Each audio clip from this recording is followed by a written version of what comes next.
Mirror, mirror on the wall, I'll tell you where the truth does fall. When I went to see Snow White. And I actually really enjoyed it.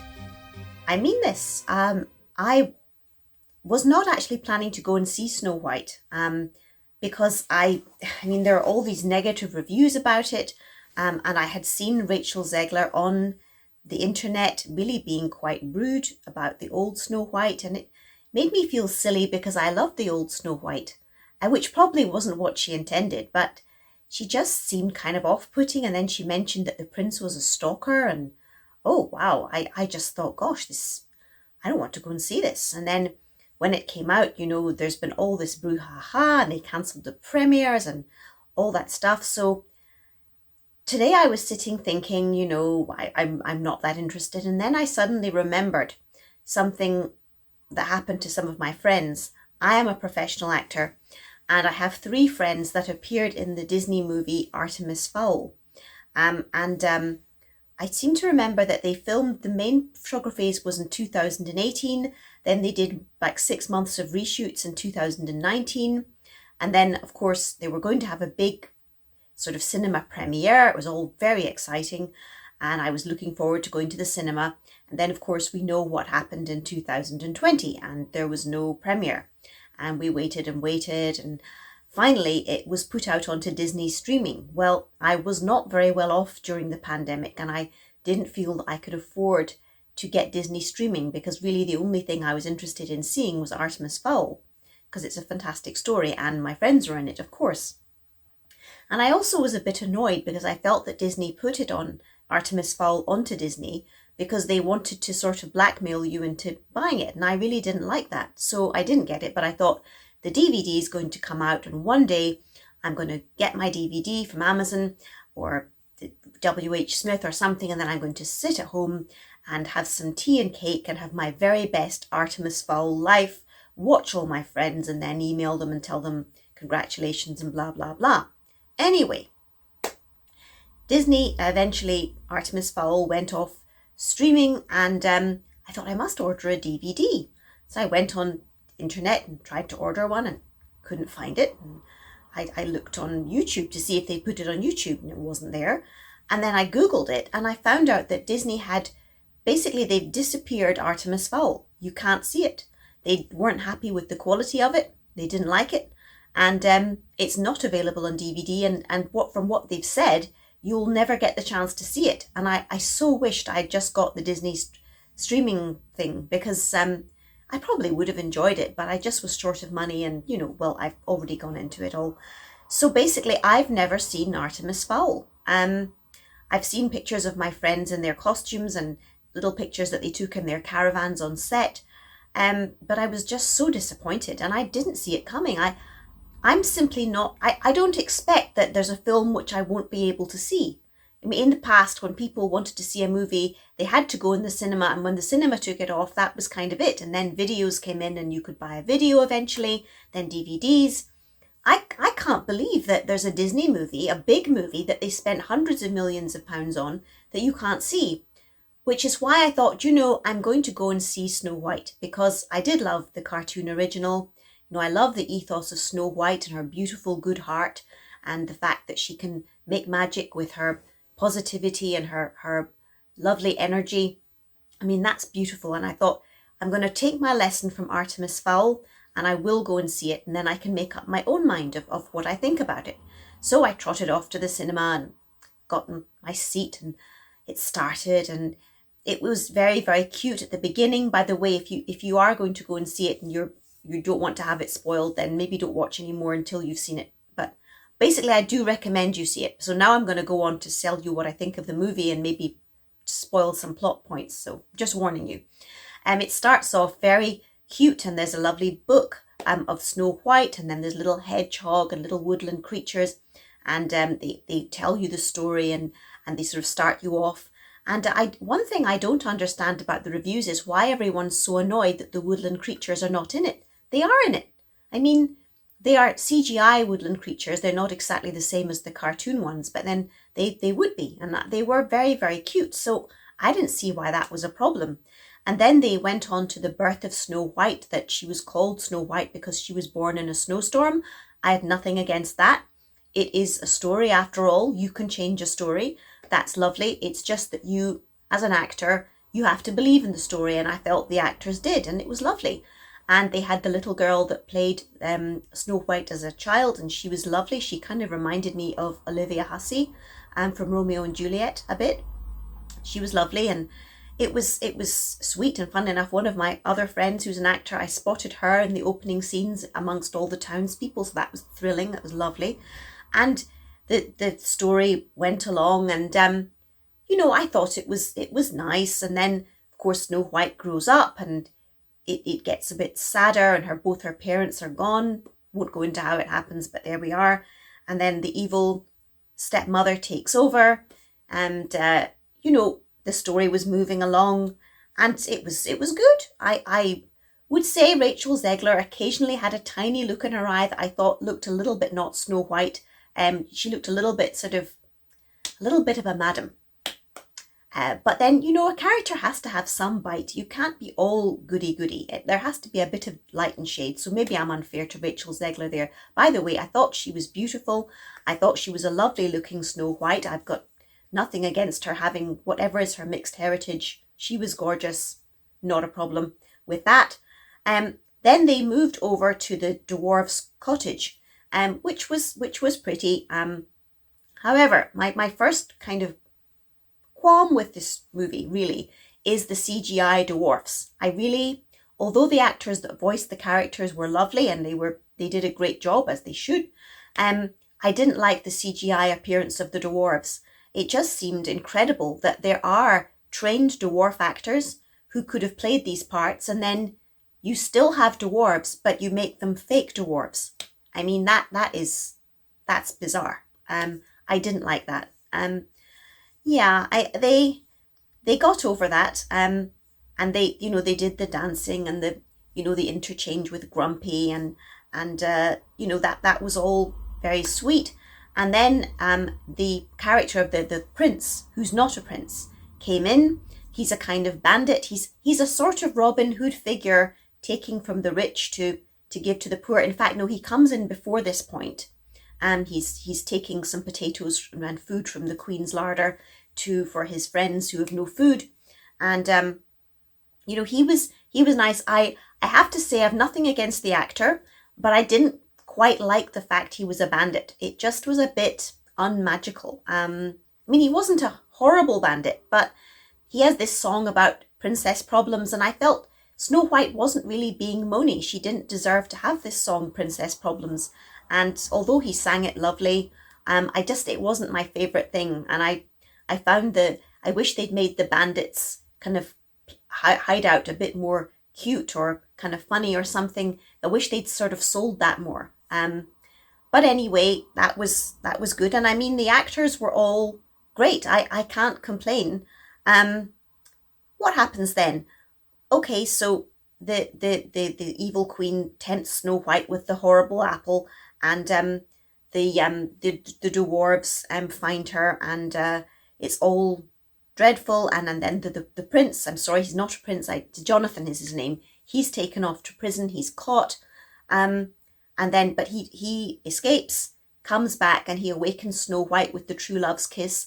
And where it changes from the original is that's not the end of the movie. And in fact, they don't seem to get married. What they did was Snow White goes to the castle. She confronts the wicked queen, and there's a battle of words and a debate. And Snow White wins through. The townspeople all stand behind her, and the evil queen is absorbed by her own evil. And Gal Gadot was really good and powerful, and she disappeared. And then in the finale, there was a kind of white finale of everybody in white clothes. So they weren't saying it was a wedding. I don't feel they were saying it was a wedding. It was just a day of celebration where the townspeople were having lovely food and everyone was dancing, and they were very happy because when the evil queen was in charge, the whole colour palette became very grey and blue and kind of miserable. And when Snow White comes back, everything's very nice and bright. And when her parents were the rulers, everything's kind of all golden and yellow, and it was all very happy and joyful. And the last number was was really very sweet. And I mean, I had a tear in my eye, and I must say that some of the people in the cinema, including me, we had a little clap at the end, and I really was glad I went to see it. So that's what I thought. When I looked at the list of people in the credits who've worked on Snow White, and for it to have gone so badly, it is just horrifying, the amount of money, the amount of work everyone's put in. And it's got caught in the crossfire. I really wish that Rachel Zegler had not made these comments, because I feel if she hadn't, and people had just ambled along to see Snow White because they love Snow White, they would have pretty much enjoyed it. But it's become a kind of a runaway train, with everyone making more and more catty remarks about the movie. I will say the dwarves are a disappointment. I mean, wish they'd had really nice, proper dwarf actors who could have done it. I mean, okay, maybe the hi ho is a bit patronizing. They didn't have to have that, perhaps, or they could have just had it kind of in the background a little bit. You know, obviously you don't want to be insulting, but I do feel that dwarf actors would have been charming, and I don't know why they did that, but I did enjoy the movie. And I'm quite a tough critic.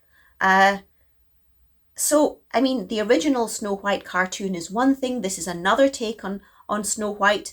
And yes, it's lovely. As I say, I just wish Rachel Zegler had not made these inflammatory comments. I mean, personally, when she mentioned about the prince being a stalker, and she also said that the actor playing Jonathan could end up with all his scenes cut, I was like, wow, you must be very popular. It just wasn't very nice. Now, obviously, she's very, very young, and isn't hindsight a wonderful thing? I'm sure she does wish that she'd handled things differently. I do feel Disney should have given her extensive PR coaching for this movie. It's cost hundreds of millions, and my goodness, they needed to make it very clear to everybody what they could and couldn't say, and what, like a person like me who hears the word stalker, and I really wanted to see it, that pretty much put me off. It's just shocking how we are so easily led down the wrong path. But there you go. I hope Rachel is okay. I hope she comes through this, and that eventually that this film does find an audience. But apparently Disney are already making a new reboot. They're going to make another Snow White. That is such a shame. I don't feel it's so bad that that's necessary. I just think perhaps Rachel needed to have an interview in which she said, look, I've really offended people, and I've made a complete mess of it, and I'm sorry. It's also a shame, of course, that she got caught up in the political situation with President Trump. She's a young woman. She's very passionate about her beliefs. I do understand that. Of course, the thing is that when you're an actor, nobody's really very interested in your beliefs. But it takes a bit of experience to sort of see that. It's just a shame, because she did a lovely job. Her singing is beautiful. Her acting, her dancing were lovely. She looked beautiful. I feel that this firestorm is unfair. And so what I'm saying to you is, if you're someone that loves Snow White, I would go and see it just to be an interested audience. I mean, my ticket was £5. I'm sure going to see this in the middle of London, it would be a lot more. But I would say try and find a reasonably priced ticket, because it's worth seeing it. And if you remember my experience with Artemis Fowl, if you don't go and see it, then you may never get the chance, because it does sound as if Disney's just going to disappear this version. When it comes off its cinema run, they may not bring out DVDs of it. You may never get the chance to see it. I mean, when I think about my friends in Artemis Fowl, they didn't moan about it, but I imagine they were pretty disappointed. If you were cast in a Disney movie, you would think, like, I'm always going to be part of the legend. If you made the final edit, the cut, you weren't cut out of the movie, you went into the cinema version, you would think, well, that's it. That's always going to be there, and I can show it to my children and my grandchildren, and that will always be there. And that's so lovely. And to have that taken from you, I mean, that must have been quite a shock. I would have been bitterly disappointed if that had been me, if I'd been in Artemis Fowl, which of course I wasn't, and that happened. I've only ever once been in a Disney-related thing. I was in a commercial for a Disney-related product to do with Star Wars. I won't go into it too much. To cut a long story short, my part was edited out. But the gentleman who played Darth Vader in the movies, I think his name's Dave Prowse, he was on the shoot too, and they edited him out. So that made me feel a bit better, because I would have loved to be in it. but I wasn't in it. But neither was he. So if Darth Vader doesn't get in, well, you shouldn't feel so bad that you didn't get in. That was an amazing day. It was lovely to meet Dave Prowse. We'd had to sign papers promising we wouldn't ask him for his autograph or pester him. As it happened, the young man who was the lead in the commercial, he asked him if he could have an autograph, and Dave Prowse said that's fine, and he signed it for him and was absolutely charming. I still didn't ask him for an autograph because I felt we did ask. We were told not to do that, and that's the way it was. But it was an amazing experience. I mean, everything was the highest quality just for that commercial, for this Star Wars product. There was a crew of about 80 people. There was a huge catering trucks. The green room was lovely. I remember the catering people told me, anything you would like us to cook for you, we'll cook it for you. We've got a kitchen here, we've got everything. And they did make beautiful food. I think I asked for some scrambled egg for breakfast, and then there was delicious salads for lunch, but you could ask for anything you wanted. And I remember I asked someone who was kind of looking after us, I said, why are there so many people just for a commercial? Because I'm used to being in indie movies where there's a very small crew. And he said, well, basically because so much money is being spent, they have all these people to ensure that nothing can go wrong. For example, he said, there's one man here who is able to fix the camera. No matter what happens to the camera, he will fix it if it gets broken. He can take it to pieces completely, put it back together again in a certain time, and he'll get it working again. There's another man who's building the crane. There's another guy who's doing this, someone who's doing that. So basically they cover every contingency because the cost of filming is so high that they won't take that risk. They won't take a risk of anything going wrong. So that's what they did. And yes, it was really amazing and disappointing to get cut, but it was, I mean, Disney were onto every aspect, every detail of it. I remember when I went to the shoot that day, I put on my faux engagement ring and wedding ring because I wanted to, just because I was playing a married lady, so I thought, well, just to be helpful, I'll put those on, and if they have their own ones, that's fine. Anyway, so I did this, and we went onto set, and I met the man who was playing my husband, and he actually hadn't put on a wedding ring. And at one point in the filming, we sat down and you could see our hands kind of clasping one another. And the person from Disney who was sitting looking at the monitor all the time said, why doesn't the dad have a wedding ring? That's not acceptable. And the wardrobe lady was furious, and she stormed in and she said, no one mentioned wedding rings to me. I don't have them, and it's not my responsibility.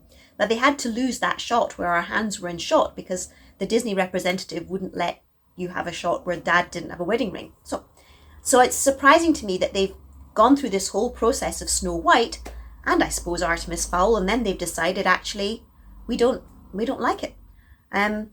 So yeah, I'm very glad I went to see it, and I did enjoy it, and yeah, it's just a shame. Please go and see Snow White if you have any interest in Snow White. If you enjoyed the original, try to put aside the negative storm and give it a chance, because you may never get the chance again. Though, they might bring out a DVD of it. Maybe in 5 years they'll bring out Artemis Fowl again, and I will finally get to have my Artemis Fowl day and see all my friends. I hope so. For the sake of the actors in it, for the sake of everyone who loves Artemis Fowl. I just hope they do bring it out again one day. But I would say, benefit from my mistake. Don't wait to see Snow White. Take the chance while it's there. It really is very good. And, I just wish everything could have been a bit happier and not been all this firestorm. Yeah. Okay, thank you so much for tuning in. I'll just show you again the poster that I got on the cinema. Yeah, okay, right. Okay, so this is the sort of poster. I think it's an activity sheet that they had at the cinema. They were giving them away free. Here's my crystal ball and some candles and crystals and trying to do an evil queen sort of thing here. But yes, Rachel Zegler was beautiful. She did a lovely job. I mean, it's not fair, everyone going on at her. And then here is Gal Gadot as the evil queen.